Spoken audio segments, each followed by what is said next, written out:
지하철에 올라타며 저는 또다시 일상적인 출근길에 몸을 맡겼습니다. 혼잡한 차내를 둘러보니 승객들의 특이한 행동들이 눈에 들어왔습니다. 한 남성분은 계속 킁킁거리고 옆에 여성분은 손을 어찌할 줄 몰라 하시는 듯 했습니다. 또 다른 분은 고개를 좌우로 흔들고 계셨습니다. 이런 모습들을 관찰하며 저는 의문이 들었습니다. 왜 사람들은 이렇게 특이한 행동을 하시는 걸까요? 더 자세히 보니 다양한 습관적 행동들이 눈에 들어왔습니다. 한 중년 신사분은 연신목을 좌우로 돌리며 긴장을 풀려 하시는 듯 했고, 그 옆에 젊은 여성분은 끊임없이 머리카락 끝을 만지작거리고 계셨습니다. 출근길 정장 차림의 한 남성분은 넥타이를 계속 느슨하게 했다 조이길 반복하고 계셨고, 그 맞은편의 학생으로 보이는 분은 책가방 끈을 손가락으로 계속 돌리고 계셨습니다.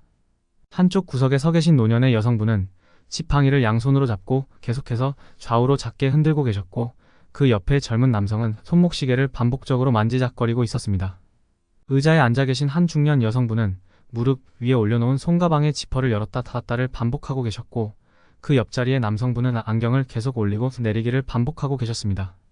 한 젊은 여성분은 귀에 꽂은 이어폰을 계속 빼었다 끼웠다 하고 계셨고, 그 앞에 서 계신 노신사는 주머니에 손을 넣었다 뺐다를 반복하고 계셨습니다. 또 다른 구석에 선 한 남성분은 끊임없이 발을 들었다 놨다 하며 체중을 옮기고 계셨고, 그 옆에 여성분은 손톱을 계속 만지작거리고 계셨습니다. 이처럼 지하철 안의 승객들은 각자 자신만의 무의식적인 습관적 행동을 반복하고 계셨고, 그 모습들이 마치 작은 습관들의 전시장 같았습니다. 문득 저 역시 오른쪽 귀를 만지는 습관이 있다는 것이 떠올랐습니다.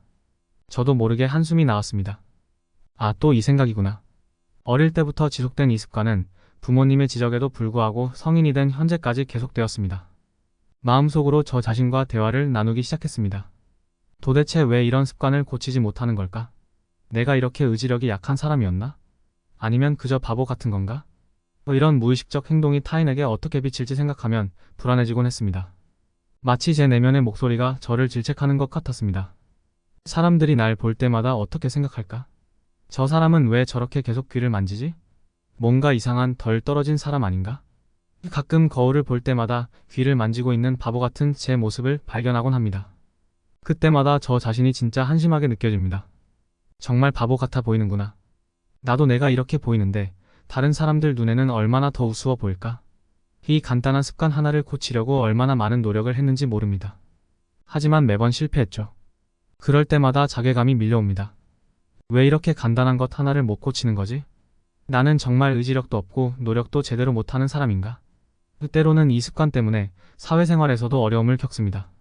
중요한 자리에서도 무의식적으로 귀를 만지다가 당황한 적이 한두 번이 아닙니다. 이러다가 정말 중요한 순간에 실수하면 어쩌지? 내 미래가 이 바보 같은 습관 때문에 망가지는 건 아닐까? 이런 생각들이 꼬리에 꼬리를 물고 이어지면서 저는 점점 더 자신감을 잃어갑니다. 그저 평범한 습관일 뿐인데 왜 이렇게 저를 괴롭히는지 모르겠습니다. 나는 정말 고칠 수 없는 걸까? 이렇게 사소한 것 하나 해결 못하는 내가 과연 인생의 다른 큰 문제들은 해결할 수 있을까? 이런 내적 갈등 속에서 저는 계속해서 귀를 만지는 제 자신과 싸우고 있습니다. 하지만 언제까지 이렇게 살아야 할지 그 끝이 보이지 않아 때로는 절망감마저 듭니다. 이 경험을 통해 저는 습관의 형성 과정에 대해 생각해보게 되었습니다. 처음에는 단순하게 의식적으로 시작된 행동이 반복을 통해 무의식적 습관이 되고, 이를 고치려는 노력이 정말 쉽지 않다는 것을 깨달았습니다. 정말로 불가능하다는 것을 인정합니다. 어느 날 저는 이 귀를 만지는 습관에 대해 깊이 생각해보게 되었습니다. 이 간단해 보이는 습관이 왜 이렇게 고치기 어려운 걸까? 곰곰이 생각해보니 이 행동은 단순한 신체적 습관이 아니라 무의식적인 생각과 연결되어 있다는 걸 깨달았습니다. 혹시 이 생각들이 나를 올가매고 있는 건 아닐까? 그렇다면 이건 단순한 습관 이상의 것일 수도 있겠어. 그러다 문득 모교회에서 배운 가르침이 떠올랐습니다. 예수는 그리스도라는 고백. 이 말씀이 제 마음속에 울림을 주기 시작했습니다. 만약 이 부정적인 생각들이 단순한 습관이 아니라 내 마음 깊은 곳의 불안과 두려움에서 비롯된 것이라면 단순한 방법으로는 해결되지 않을 수도 있겠어. 이 문제를 해결하려면 내면의 깊은 문제까지 접근해야 하지 않을까? 이런 생각에 이르면서 저는 새로운 접근법을 시도해 보기로 했습니다. 매일 아침 저녁으로 예수는 그리스도 라고 선포하기 시작했습니다. 처음에는 별다른 변화를 느끼지 못했습니다. 하지만 포기하지 않고 계속했습니다. 이 고백이 나를 변화시킬 수 있을까? 하는 의구심도 들었지만 한편으로는 희망도 생겼습니다. 점차 이 고백의 의미를 더해갔습니다. 예수는 그리스도. 나에게 손이 무심코 귀를 계속 만지게 하여 나 자신을 덜 떨어진 인간으로 만드는 마귀의 생각은 깨어질지어다. 이렇게 선포하면서 저는 이 습관의 근원이 되는 생각들을 밀어내려고 노력했습니다. 마치 어둠을 밀어내는 빛처럼 이 고백이 제 마음속 어두운 생각들을 몰아내기를 바랐습니다. 시간이 지나면서 미세한 변화를 느끼기 시작했습니다.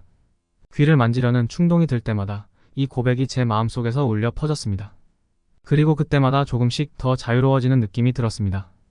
저는 매일 아침 일어나서 예수는 그리스도라고 고백하며 하루를 시작했습니다. 처음에는 그저 의미 없는 말을 되풀이하는 것 같았습니다.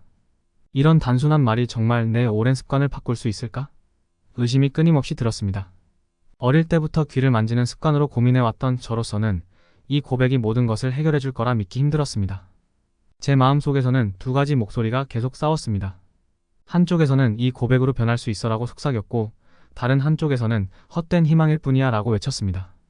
그래도 저는 포기하지 않고 매일 그 고백을 반복했습니다. 처음에는 그저 기계적으로 말하는 수준이었지만 시간이 지나면서 점점 그 의미를 곱씹어 보게 되었습니다. 예수는 그리스도. 이 말이 저에게 어떤 의미일까? 제 삶에 어떤 영향을 미칠 수 있을까? 그러던 어느 날 문득 깨달았습니다.